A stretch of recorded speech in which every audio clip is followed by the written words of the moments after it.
Question में दिया है कि 15 पुरुष किसी काम को 10 दिन में, 15 महिलाओं से 12 दिन में समाप्त कर सकती हैं। हमसे पूछा कि सभी पुरुष और सभी महिलाएं मिलकर, सभी पुरुष 15 और सभी महिलाएं कितनी 15, ये मिलकर आपस में इस काम को कितने दिन में समाप्त कर देंगे। सबसे पहले यहाँ से वर्क एफिशिएंसी और टोटल वर्क निकाल लेते हैं।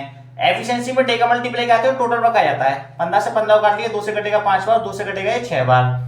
मैन और वुमेन का जो रेशियो बनेगा वो 6 और 5 का बन जाएगा। अब टोटल वर्क आप इस साइड से निकालिए चाहे इस साइड से, हम मैन वाली साइड से निकाल लेते हैं। 15 मैन मल्टीप्लाई 10, मैन की एफिशिएंसी 6, वुमेन की 5 है। मैन की जगह पे रखेंगे 6 और वुमेन की जगह पे रखेंगे 5। टोटल वर्क में एफिशिएंसी भाग लाते हैं और डे निकलते हैं। ये कितना हो जाएगा 15, 6 और 10 डिवाइड बाई 15 छक्के 90 और 15 15 75 यानी कि 165 दोनों को ऐड करके 15 का भाग लाएंगे 11, 60/11 का मतलब होता है 5 सहित 5/11 दिन। ये हो जाएगा आपका इस क्वेश्चन का आंसर। क्वेश्चन में दिया है कि 4 पुरुष किसी काम को 6 दिन में, 3 महिला उसी काम को 16 दिन में समाप्त कर सकती हैं। 4 पुरुष का काम 3 महिलाओं के काम के बराबर है। हमसे पूछा है कि एक आदमी और 2 महिलाएं मिलकर इस काम को कितने दिन में समाप्त कर देंगे। और का मतलब होता है प्लस। सबसे पहले यहाँ से वर्क एफिशिएंसी और टोटल वर्क निकाल लेते हैं। मैन की एफिशिएंसी का डे में मल्टीप्लाई कराते हैं और टोटल वर्क आ जाता है। 4 से इसको काटेंगे 4 बार, 3 से कटेगा 2 बार, 2 से 2 बार। मैन और वुमेन का जो रेशियो बनेगा कितना हो जाएगा 2:1। ये इनकी एफिशिएंसी का रेशियो होगा। अब चाहे आप इस साइड में रख लीजिए टोटल वर्क, चाहे इस साइड में रख लीजिए। तो हम मैन वुमेन वाली साइड में रख लेते हैं। टोटल वर्क कितना हो जाएगा 3 वुमेन मल्टीप्लाई 16। टोटल वर्क में एफिशिएंसी की डबल लगाते हैं तो क्या आता है डे निकल जाती है। वुमेन की एफिशिएंसी कितनी है 1, 1 का मल्टीप्लाई कर दिए। मैन की कितनी है 2 और वुमेन की कितनी है 1। नीचे कितना हो जाएगा आपका 4, ये हो जाएगा 3 मल्टीप्लाई 1 मल्टीप्लाई 16 डिवाइड बाई 4। 4 का डिवाइड देंगे 4 कितना आ जाएगा 12 दिन। ये इस काम को मिलके 12 दिन में समाप्त कर देंगे। ये हो जाएगा आपका इस क्वेश्चन का आंसर। क्वेश्चन में दिया है ए और बी मिलकर किसी काम को 24 दिन में, ए प्लस बी प्लस सी मिलकर उसी काम को 8 दिन में समाप्त कर सकते हैं। तो सी अकेला उसी काम को कितने दिन में समाप्त करेगा। सबसे पहले यहां से टोटल वर्क निकाल लेते हैं। 24 और 8 का एलसीएम ले लीजिए, कितना होता है 24। ये हो जाएगा आपका टोटल वर्क। 24 का भाग देंगे 1 बार जाएगा, 8 का देंगे तो 3 बार जाएगा। ये हो जाएगी इनकी वर्क एफिशिएंसी यानी काम करने की क्षमता। ए और बी की एफिशिएंसी कितनी है 1 और तीनों की एफिशिएंसी कितनी है 3। हमसे पूछा है सी अकेला इस काम को कितने दिन में समाप्त कर लेगा। तो सी की एफिशिएंसी निकाल लेते हैं। यहाँ से तीनों की कितनी है 3 है, ए प्लस बी की कितनी है 1 है, ए प्लस बी की 1 है, तीनों की 3 है, तो सी की कितनी हो जाएगी 2 हो जाएगी एफिशिएंसी। तो टोटल वर्क में सी की एफिशिएंसी का डिवाइड दे दीजिए तो डे आ जाएंगे। तो टोटल वर्क कितना है 24, 24 में 2 का भाग देंगे कितना आ जाएगा 12 दिन। तो सी इसी काम को 12 दिन में समाप्त कर लेगा। ये हो जाएगा हमारा इस क्वेश्चन का आंसर। क्वेश्चन में दिया है कि ए प्लस बी किसी काम को 72 दिन में, बी प्लस सी 120 और सी प्लस ए उसे 90 दिन में समाप्त कर सकते हैं। तो ए अकेला उसे कितने दिन में समाप्त कर देगा। सबसे पहले यहां से टोटल वर्क निकालते हैं। तीनों का एलसीएम ले लीजिए, 72, 120 और 90 का कितना होता है 360। ये हो जाएगा आपका टोटल वर्क। 72 का इसमें भाग देंगे तो 5 बार जाएगा, 120 का देंगे तो 3 बार जाएगा, 90 का देंगे तो 4 बार चला जाएगा। ये हो जाएगी इनकी वर्क एफिशिएंसी यानी काम करने की क्षमता। ये दो लोगों की एफिशिएंसी है। सबसे पहले ए प्लस बी प्लस सी की एफिशिएंसी निकाल लेते हैं। इसमें 2 ए है, 2 बी है, 2 सी है, 2 कॉमन ले लेते हो क्या बचेगा ए प्लस बी प्लस सी बचेगा। तीनों की एफिशिएंसी कितनी हो जाएगी 5 और 3 8 4 12 है। तो ए प्लस बी प्लस सी की एफिशिएंसी कितनी निकलेगी 6 निकल जाएगी। अब देखिए हमको किसकी चाहिए ए की चाहिए। तो इसमें से बी प्लस सी की एफिशिएंसी घटा दीजिए। बी प्लस सी की एफिशिएंसी कितनी है 3। अगर तीनों की 6 है, बी प्लस सी की 3 है, तो ए की कितनी हो जाएगी 3। हमसे पूछा है ए इसे कितने दिन में समाप्त कर लेगा। तो ए की एफिशिएंसी का इसमें भाग लगा दीजिए कितना आ जाएगा 120 दिन। तो ए इस काम को 120 दिन में समाप्त कर देगा। ये हो जाएगा आपका इस प्रश्न का उत्तर।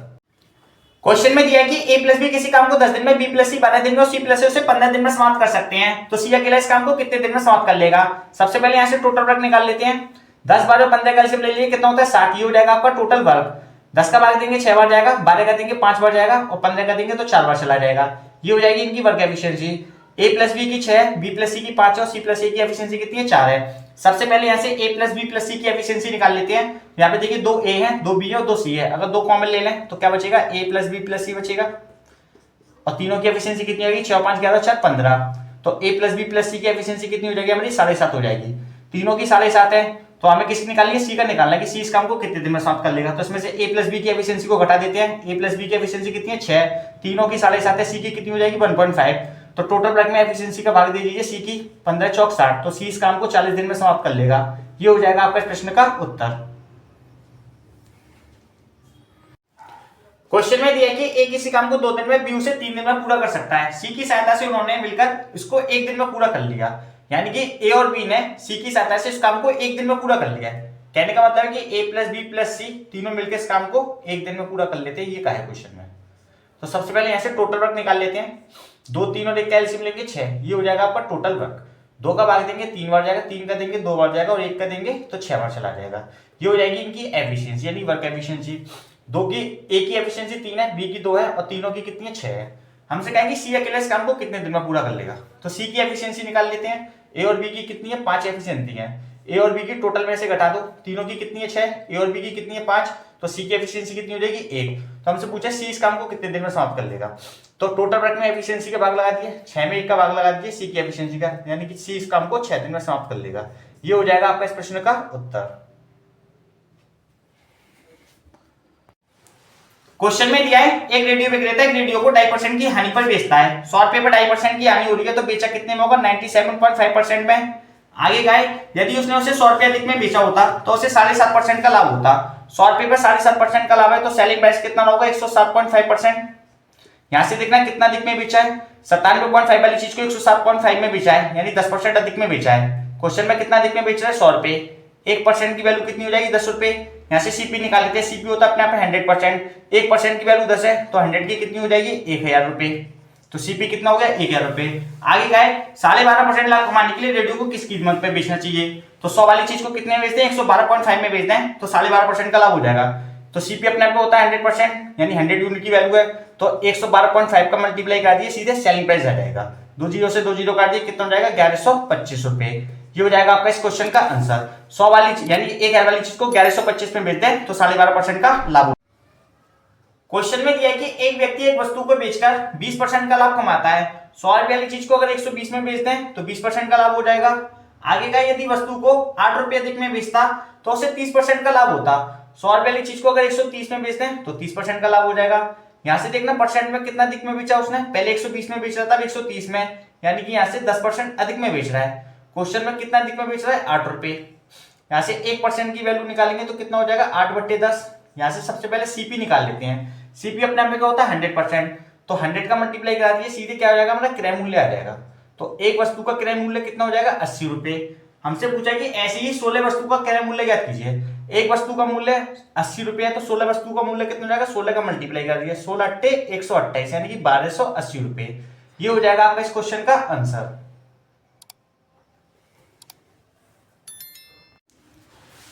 क्वेश्चन में दिया है जब किसी वस्तु के विक्रय मूल्य में 164 रुपए की वृद्धि की जाती है तो 12% की हानि 8.5% के लाभ में बदल जाती है। वस्तु का क्रय मूल्य ज्ञात कीजिए। 12% की हानि का मतलब है कि 100 वाली चीज पे 12% की हानि हो रही है तो सेलिंग प्राइस कितना रहा होगा 88 रहा होगा। 12% की हानि 8.5% के लाभ में बदल रही है यानी 8.5% का लाभ हो रहा है तो सेलिंग प्राइस कितना होगा 108.5 रहा होगा। सेलिंग प्राइस में देख सकते हैं कितनी वृद्धि हो रही है 88 से 108.5 हो गया तो कितनी वृद्धि होगी 20.5 की। यूनिट में तो 20.5 की वृद्धि हो गई है। क्वेश्चन में दे रखी है कितने की 164 की। यहां से 1 यूनिट की वैल्यू निकालेंगे तो 164/20.5 का देंगे। हमें क्या चाहिए सीपी चाहिए। सीपी होता है अपने आप 100%, 1 यूनिट की वैल्यू आ जाएगी 100 का मल्टीप्लाई करा दिए सीपी आ जाएगा। पॉइंट को टाइम के ऊपर 10 का मल्टीप्लाई करेंगे 5 से इसको काटेंगे 20 बार कट जाएगा 5 से इसको काटेंगे 41 बार 41 से इसको काटेंगे 4 बार 4 दूनी 8 यानी कितना हो जाएगा 800 रुपए। तो सीपी कितना था इसका 800 रुपए। ये हो जाएगा आपका इस क्वेश्चन का आंसर। इस प्रकार के प्रश्नों को इस फॉर्मूले द्वारा मात्र 5 सेकंड में बना सकते हैं। सीपी और एमआरपी का सीधे रेशियो होता है 100 minus discount percent upon 100 plus profit percent. Question में दिया एक वस्तु का अंकित मूल्य 10,400 रुपए है। एक दुकानदार 20% की छूट देता है और 30% का लाभ कमाता है। 20% का डिस्काउंट है और 30% का प्रॉफिट है। यहाँ से सीपी और एमआरपी का सीधे रेशियो बन जाएगा 100 में से इसको लेस करेंगे कितना हो जाएगा 80, ये हो जाएगा 130। 0 से 0 काट लिए सीपी और एमआरपी का रेशियो बन जाएगा 8 और 13 का। आगे हमसे कहा यदि कोई छूट नहीं दी होती तो लाभ प्रतिशत कितना होता। एमआरपी कितना 13 यानी 13 वाली चीज को हम 13 में ही बेच दें तो हमसे पूछा प्रॉफिट परसेंट कितना होगा तो ये हमारा क्या बन जाएगा सेलिंग प्राइस। सेलिंग प्राइस हमारा कितना हो जाएगा 13 और सीपी हमारा कितना है 8 वाली चीज को 13 में बेच रहे हैं तो कितना प्रॉफिट हो जाएगा 5 का। प्रॉफिट परसेंट कहां से निकालते हैं सीपी से। सीपी कितना है 8 को रखिए नीचे, परसेंट निकालने के लिए मल्टीप्लाई कर दीजिए 100 का। 4 से काटेंगे 2 बार 4 से कटेगा 25 बार 25 पंजे 125/2 यानी कि 62.5% का प्रॉफिट हो जाएगा। ये हो जाएगा हमारा इस प्रश्न का उत्तर। कि एक वस्तु को 5% छूट देने के बाद 10% का लाभ होता है। वस्तु का अंकित मूल्य 2,640 रुपए है तो इसका क्रय मूल्य ज्ञात करना है। एमआरपी हमको दे रखी है 2,640 रुपए है। 5% का डिस्काउंट है यानी 5% का डिस्काउंट है, प्रॉफिट कितने का है 10 का। तो ये हो जाएगा आपका 110 और ये हो जाएगा आपका 95 नीचे। ठीक है, 0 से 0 काट लीजिए, 11 का इसमें भाग लगाएंगे, 11 दूनी 22, 11 चौक 44, 44 बार चला जाएगा, 95 का इसमें सीधे गुणा करा दीजिए। तो सीपी कितना आ जाएगा आपका 24 गुणा 95, और 24 का गुणा 95 में कराएंगे तो कितना होता है 2280 रुपये होता है। ये हो जाएगा आपका इस क्वेश्चन का आंसर।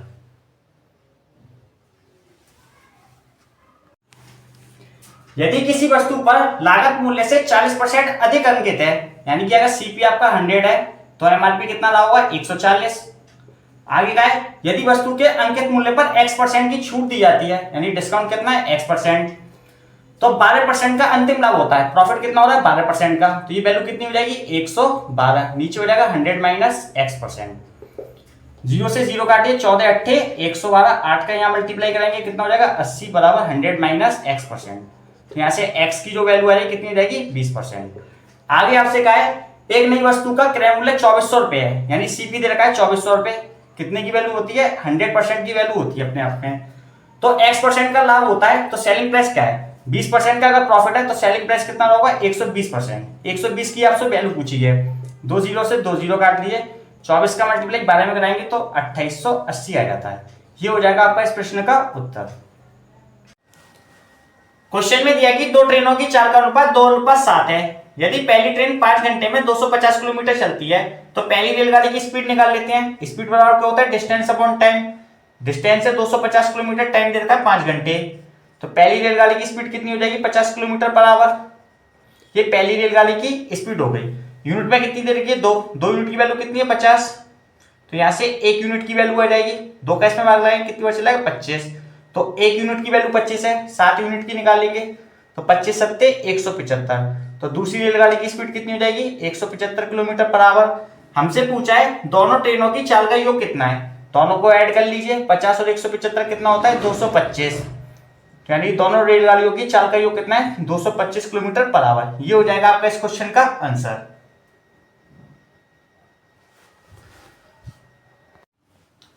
क्वेश्चन में दिया है दो रेलगाड़ियों की चाल का अनुपात 6:7 है। यदि दूसरी रेलगाड़ी 4 घंटे में 364 किलोमीटर जाती है, यहां से सेकंड रेलगाड़ी की स्पीड निकाल लेते हैं। स्पीड बराबर क्या होता है डिस्टेंस अपॉन टाइम। डिस्टेंस दे रखी है 364, टाइम दे रखा है 4 घंटे, 4 9 36, 4 एकम 4, तो सेकंड रेलगाड़ी की जो स्पीड होगी 91 किलोमीटर पर आवर होगी। यूनिट में दोनों रेशियो दे रखा है हमको, दोनों रेलगाड़ियों का 6:7 है, तो सेकंड रेलगाड़ी की स्पीड हमने निकाली 91 किलोमीटर पर आवर है, तो 7 यूनिट की वैल्यू 91 किलोमीटर पर आवर है। यहां से 1 यूनिट की वैल्यू आ जाएगी, 7 का इसमें डिवाइड देंगे 13 सत्ते 91, यानी 13 बार चला जाएगा, 1 यूनिट की वैल्यू 13 हो गई। हमसे पूछा कि पहली रेलगाड़ी की चाल कितनी है, 1 यूनिट की 13 है, तो 6 यूनिट की कितनी हो जाएगी 13 6 78, तो पहली रेलगाड़ी की चाल 78 किलोमीटर पर आवर है। ये हो जाएगा हमारे इस प्रश्न का उत्तर।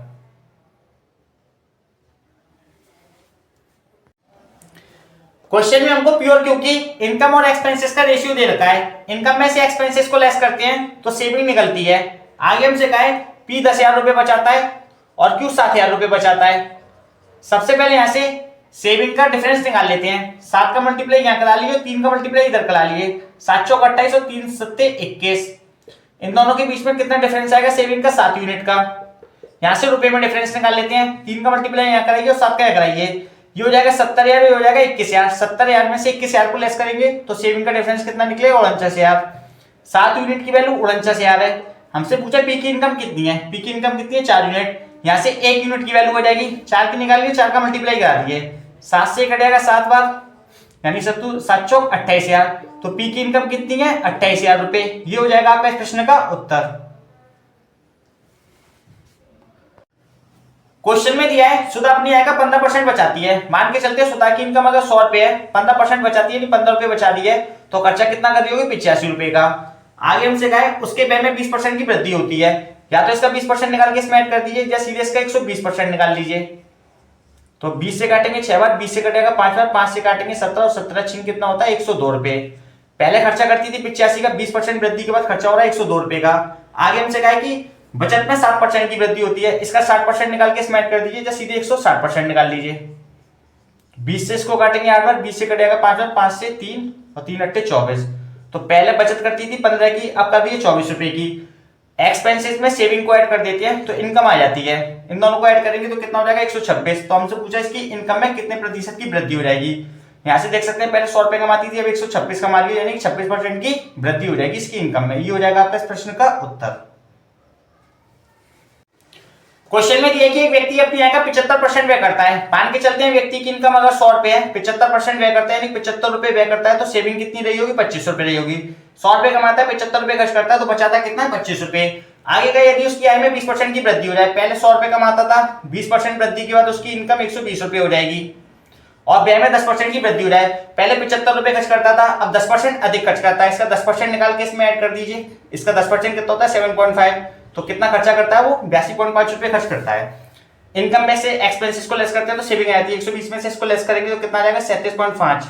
हमसे पूछा है तो उसकी बचत में कितनी प्रतिशत वृद्धि होगी? पहले 25 रुपए बचाता था, 37.5 रुपए बचाता है, कितना अधिक बचा रहा है? यहाँ से इसमें से इसको लेस कर दीजिए, 12.5 रुपए अधिक बचा रहा है। कहां से? 25 से। परसेंट निकालने के लिए मल्टीप्लाई करा दीजिए 100 का, 25 चौक 100, 125 मल्टीप्लाई 4 होते हैं 500, यानी कि 50%। तो बचत में 50% की वृद्धि हो जाएगी। ये हो जाएगा आपका इस प्रश्न का उत्तर। एवरेज के प्रश्नों को थोड़ा बेसिक से समझते हैं। ए और बी की औसत आय दे रखी है 200 रुपए है, सी और डी की औसत आय 250 रुपए है, चारों की औसत आय ज्ञात करनी है। नंबर का मल्टीप्लाई एवरेज में कराते हैं तो सम आता है। ए और बी कितने लोग हैं? 2 लोग हैं, इनकी एवरेज इनकम कितनी दे रखी है? 200 रुपए, सम कितना हो जाएगा? 400। इसी प्रकार सी और डी कितने लोग हैं? 2 लोग हैं, इनकी एवरेज इनकम कितनी है? 250, तो सम कितना हो जाएगा? 500। अगर चारों का सम ऐड करेंगे तो कितना हो जाएगा? 900 रुपए हो जाएगा चारों का। हमसे क्या पूछा है? चारों की औसत इनकम गिननी है, यानी कि एवरेज इनकम पूछी है। एवरेज बराबर क्या होता है? सम ऑफ ऑड नंबर। सम 4 लोगों का है, तो इसमें अगर 4 का डिवाइड दे दें तो 4 लोगों का एवरेज आ जाएगा। इसमें 4 का डिवाइड दे दीजिए तो 4 लोगों का एवरेज आ जाएगा। 4 का इसमें डिवाइड देंगे कितना आएगा? 225। तो एबीसीडी की एवरेज इनकम कितनी थी? 225 रुपए। ये हो जाएगा आपका प्रश्न का उत्तर। एवरेज के इस प्रकार के प्रश्न को आप कई प्रकार से बना सकते हैं। ग्रुप में अगर कोई नया व्यक्ति शामिल होता है या रिप्लेसमेंट होता है तो इस फॉर्मूले द्वारा मात्र उसको 5 सेकंड में बना सकते हैं। न्यू मेंबर बराबर old average plus increase value multiply total member. जैसा क्वेश्चन में दिया कि 14 बच्चों को औसत वजन दे रखा है 22 किलोग्राम है, तो आपको ओल्ड एवरेज दे रखा है कितना? 22 किलो, प्लस यदि अध्यापक का वजन भी मिला दिया जाए तो औसत वजन 23 किलोग्राम हो जाता है, तो अध्यापक का वजन ज्ञात कीजिए। यानी न्यू मेंबर का हमसे वेट पूछा है। 22 किलो से 23 किलोग्राम हो जाता है जब अध्यापक शामिल हो जाते हैं, यानी कितना बढ़ रहा है? 1 किलोग्राम बढ़ रहा है, तो 1 मल्टीप्लाई टोटल मेंबर चाहिए, 14 बच्चे थे और एक अध्यापक और शामिल हो जाते हैं, तो टोटल कितने लोग हो जाएंगे? 15 हो जाएंगे। तो 15 का मल्टीप्लाई कर दिए, 15 का मल्टीप्लाई 1 से कराएंगे 15, 15 प्लस 22 कितने होते हैं? 37 किलो। तो अध्यापक का वेट कितना था? 37 किलो। ये हो जाएगा आपका इस प्रश्न का उत्तर। इस प्रश्न का उत्तर आप हमको कमेंट बॉक्स में कमेंट करके दीजिए। क्वेश्चन में दिया कि एक समकोण त्रिभुज की भुजाओं की लंबाइयों का अनुपात दे रखा है कि 5 बाय और 13 है, इसका परिमाप 90 सेंटीमीटर है, तो त्रिभुज का क्षेत्रफल ज्ञात कीजिए। ये इसकी भुजाएं नहीं है बल्कि रेशियो दे रखा है 5 बाय और 13 का। सबसे पहले इसकी भुजाएं ज्ञात कर लेते हैं। परिमाप दे रखा है हमको कितना? 90 सेंटीमीटर। परिमाप क्या होता है? तीनों भुजाओं का योग होता है। तीनों को यूनिट में ऐड कर लेते हैं, 12 13 25 और 5 30, यानी 30 यूनिट की वैल्यू हमको क्वेश्चन में दे रखी है। कितनी है? 90 सेंटीमीटर। तो यहां से 1 यूनिट की वैल्यू निकाल लेते हैं, तो 1 यूनिट की वैल्यू कितनी हो जाएगी हमारी? 3 सेंटीमीटर। अब देखिए 5 यूनिट की कितनी हो जाएगी? 5 का मल्टीप्लाई कर दिए 15, और ये वाली भुजा हो जाएगी हमारी 36। तो दोनों भुजाएं आ गई हमारे पास। एरिया क्या होता है? 1/2। एरिया क्या होता है? Right angle triangle 1/2 base into height. Base कितना है? 15, हाइट कितनी है? 36। 2 से इसको काटेंगे 18 बार, 18 इंटू 15 होता है 270 सेंटीमीटर स्क्वायर। ये हो जाएगा आपका इस प्रश्न का उत्तर।